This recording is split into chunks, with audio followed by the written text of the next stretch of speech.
আমি সুন্দরী নই, সাদামাটা সাধারণ এতটাই যে কারো গল্পে নায়িকা হওয়া যায় না। আমি সুচিস্মিতা নই, বরং হাসলে আমাকে খারাপই লাগে। আমি সুবক্তা নই, মেপে কথা পরিমিত আলাপ আমার দ্বারা হয় না। উল্টে প্রাণ খুলে কথা বলতেই ভালোবাসি। বিদ্যাবতী বা বুদ্ধিমতী কোনোটাই আমার বিশেষণ নয়। অতি সাধারণ নগণ্য একটা মেয়ে এতটাই যে কারো কবিতায় কল্পিত নারী হওয়া যায় না। আমি ভীষণ একগুঁয়ে, জেদি, নাছোড়বান্দা ধরনের।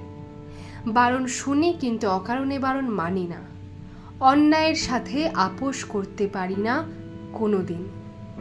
কথায় কথায় চোখে জল আসে ঠিকই, কিন্তু সেটা অস্ত্র নয়, বরং আড়াল করারই চেষ্টা করি।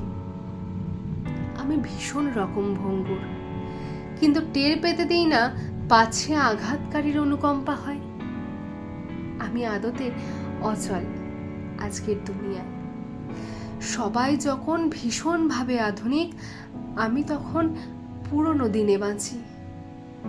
প্রাগৈতিহাসিক বলে ঠাট্টা করে অনেকে আড়ালে, আমি জানি,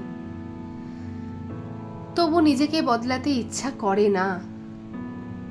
আধুনিকতার বিরোধী নই, তবে এটা বিশ্বাস করি যে আধুনিকতা পোশাকে নয়, মনে হয়।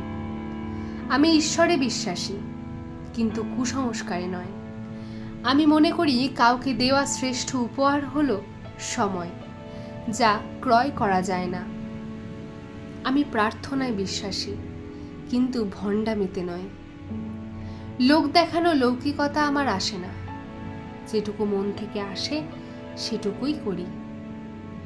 আমি বদমেজাজি, কঠোর, এটা জেনেও পাল্টাতে পারি না নিজেকে। নিজের অসহায়তা যতটা না পীড়া দেয়, তার চেয়েও বেশি পীড়িত হই প্রিয়জনের অসহায় অবস্থায়। আমি এরকমই, হয়তো তাই আজ পর্যন্ত কারোর প্রিয় হয়ে উঠতে পারিনি।